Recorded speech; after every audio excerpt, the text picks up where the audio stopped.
Mucormycosis is a type of fungal infection. The term mucormycosis is a medical term. Mycosis means fungal. Mucor is a type of fungus. This type of fungus, which is commonly now called as a black fungus, is normally or naturally present everywhere.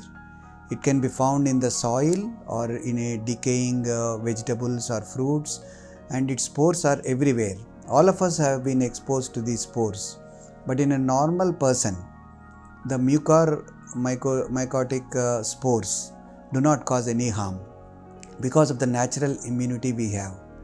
So they do not cause any disease as such, though they can be seen on nasal or oral mucosa. So when it causes invasion and infection, then we call it mucormycosis infection.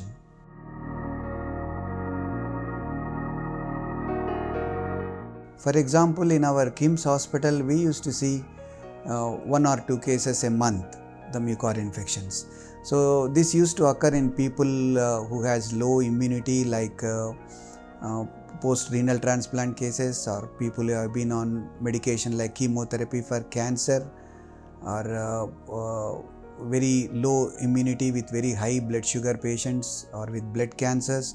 In these type of patients, we used to see these infections. But in the COVID time, especially in the second wave, we are seeing at least 4 or 5 cases a day. So the incidence as mucormycosis has increased, so now everybody is aware of it.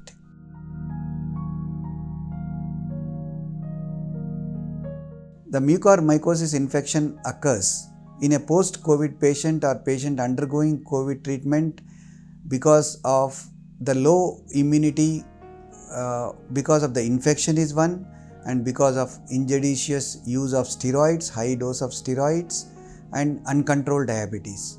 These three is the main combination why mucormycosis infection has suddenly increased in this second wave of corona infections. So to repeat, uncontrolled diabetes, moderate or severe COVID disease which has been treated with high doses of steroids, and immunosuppressed status due to other medications also like immunomodulators. So all these things together have caused an increased incidence of this black fungus or mucormycosis.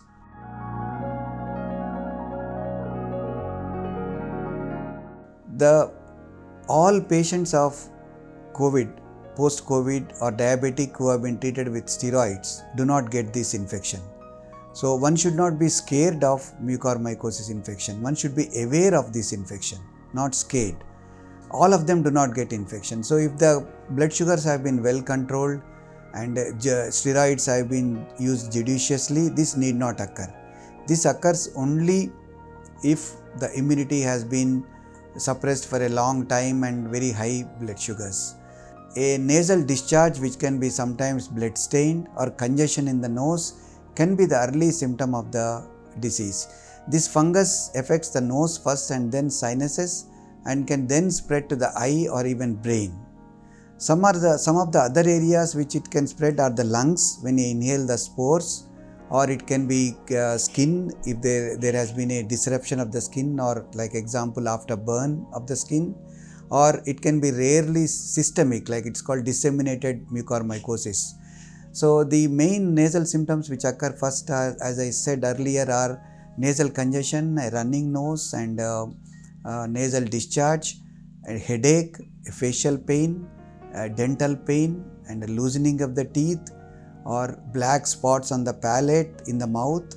And eye symptoms are very important. They can occur very early in the disease once the disease spreads towards the eye. So the eye symptoms can be decreased vision, redness of the eye, or itching of the eye, and bulging of the eye. It's called proptosis. The bulging of the eye can be then, and double vision can be there. The eye symptoms, one post-COVID patients who were treated with steroids should watch out. So anybody who has these symptoms, if they come early enough, this disease can still be cured, and patient can still be completely all right after the mucormycosis has been treated.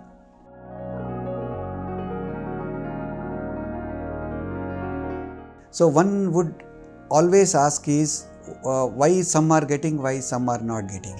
As I said before, not all patients who are post-COVID diabetics get this disease.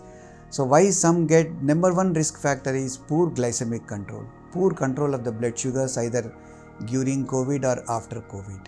And the other second thing is lot of immunosuppressant drugs, which include steroids and immunomodulators. Then the other factors can be poor hygiene, like proper hygiene should be maintained when oxygen is delivered during the infection as a part of treatment of the infection. So poor sterility or lack of hygiene in administering treatment during a COVID patient can one of the risk factors.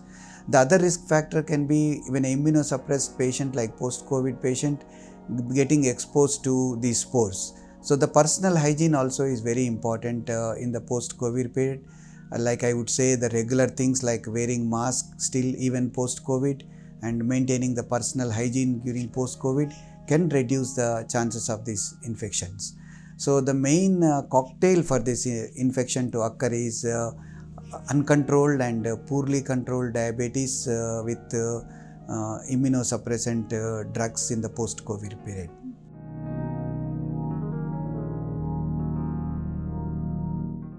Once the patient develops these symptoms, it's very important to consult a ENT surgeon, an ophthalmic surgeon or other physicians as needed. The ENT surgeon would look into the nose and look for any evidence of fungus, and we can do some simple tests called nasal endoscopy, where we pass a small scope into the nose and we can see evidence of fungal infection in the nose and sinuses. The ophthalmic examination can look at the vision and can look at the movements of the eyeball and pressures in the eye, and then you can look at the retina and get a proper diagnosis. The next important step in the diagnosis would be imaging. The CT scans or MRI play a big part in knowing the extent of the disease and in planning the treatment of this. The confirmation of this disease is by tissue cultures or tissue examination under microscope. So once we take a biopsy from the surface, or we can sometimes use cultures from the surface which are less informative or less confirmative, the best is to take a small tissue for biopsy where it will show the typical fungus appearance and the fungus invading the blood vessels and also causing the necrosis of the tissue.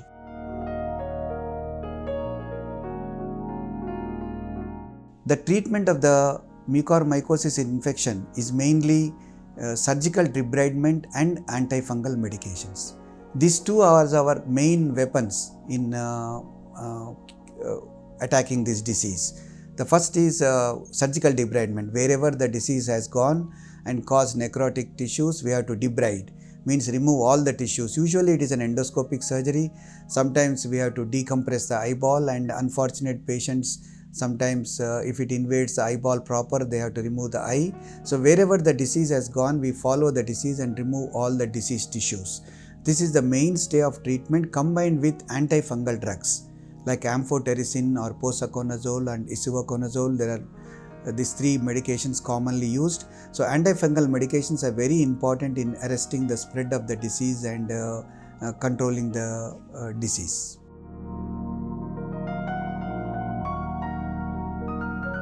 Now to end this, I would always stress on the prevention. Prevention is always better than cure. So how to prevent this disease?